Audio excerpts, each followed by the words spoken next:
Allah Akbar, agung dina kakawasaanana, agung maratan sakabeh maya, langit nyaritakeun kamuliaanna, jeung cakrawala nyaritakeun karya Anjeunna.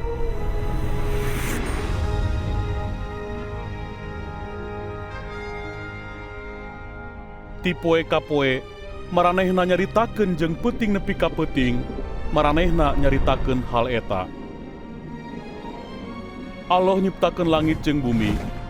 Anjeunna oge midamel manusa tina taneuh, tuluy ditiupkeun napasna kana liang irungna.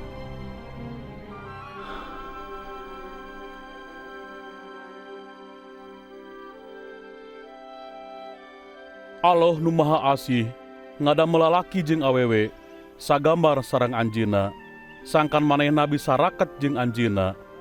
Kawitna manusa hurmat jeung kamuliaan Allah lajeng hirup saluyu sareng Anjeunna.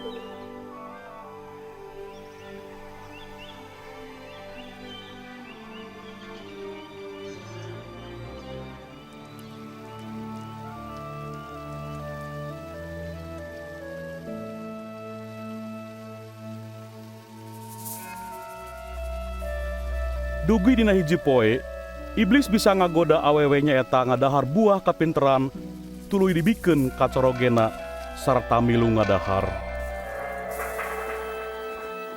Akibatna manusa ngadurhaka ka Allah jeung nurutkeun jalan sorangan.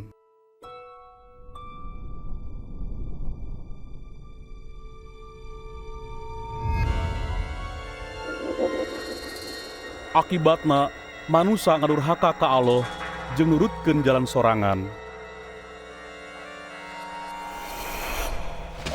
Tapi Allah tetep mika asih ka manusa. Anjeunna teu mika hayang dipisahkeun ti ciptaanna.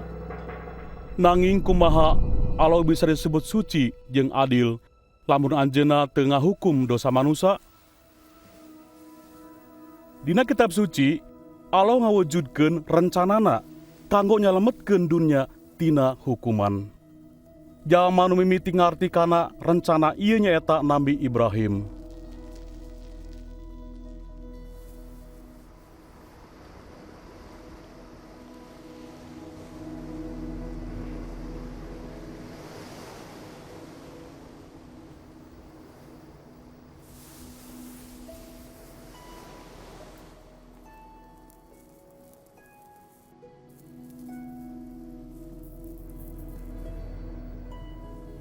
Ibrahim teh nyaeta jalma nu bener.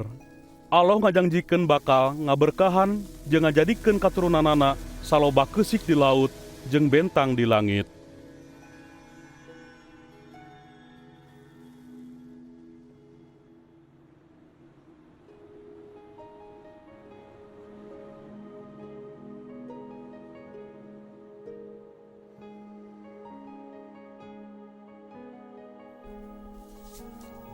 Keur nguji kataatanana, Allah menta Ibrahim pikeun ngurbankeun putrana.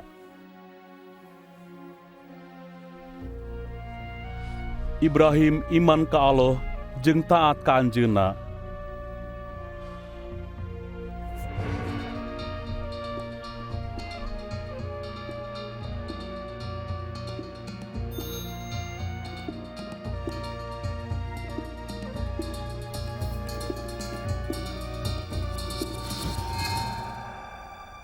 Tapi sabot manehna ngangkat peso rek mencit anakna, malaikat Allah ngeureunkeun.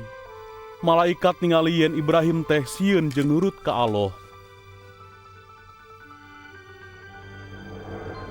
Saterusna Ibrahim ningali aya domba jalu nu tandukna ngait dina areuy.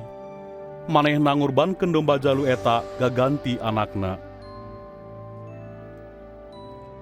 Ti saprak harita Allah ngebrehkeun ka Nabi Ibrahim sangkan domba atawa sato sejena kudu dipencit keur nutupan dosa keur samentara nepi ka waktuna Allah nyadiakeun kurban anu sampurna keur mayar sakabeh dosa manusa. Dosa anu misahkeun manusa ti Allah diganti ku kurban anu ngahadekeun demi hubungan eta.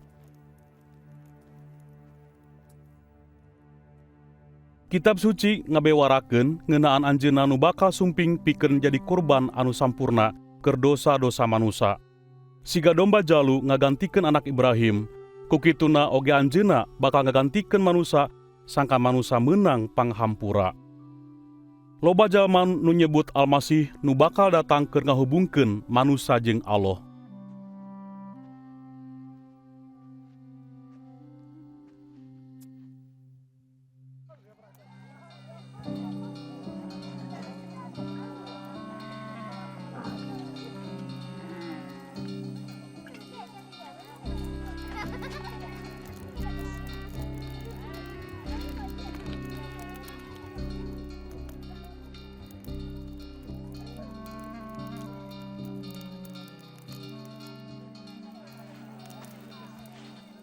Sakabeh nabi geus ngaramalkeun sajelas-jelasna loba hal perkara Almasih mangratus-ratus tahun sancan kasumpinganana. Nabi Yesaya ngaramalkeun yen kalahiranna mangrupa hiji mujijat. Hiji parawan bakal ngandung hiji pameget anu bakal disebut sang anak anu lungsur. Nabi Mika ngaramalkeun yen Almasih bakal dibabarkeun di Betlehem. Saterusna Nabi Zakaria ngaramalkeun yen anjeunna bakal lebet ka Yerusalem bari numpak kalde jeung dihianat ku salah sahiji muridna.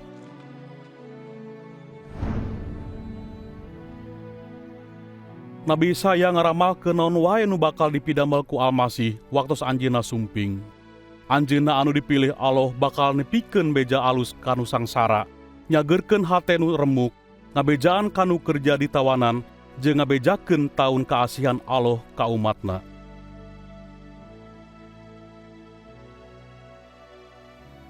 Jadi saha Almasih teh? Dina abad kahiji datang hiji nabi nu jenenganana Isa. Loba anu ngaduga yen anjeunna teh jalma anu kasumpinganana geus diramalkeun ku para nabi sateu acana. Nah eta teh bener? Nah hirupna teh cocok jeung ramalan-ramalan eta? Nah Isa teh leuwih ti sakur nabi? Ieu riwayat hirupna nurutkeun catatan para saksi mata nu aya dina kitab suci.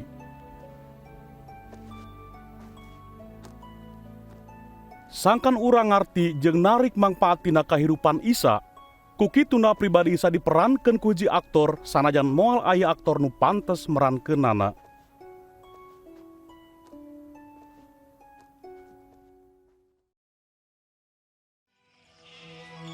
Eflus nu mulia,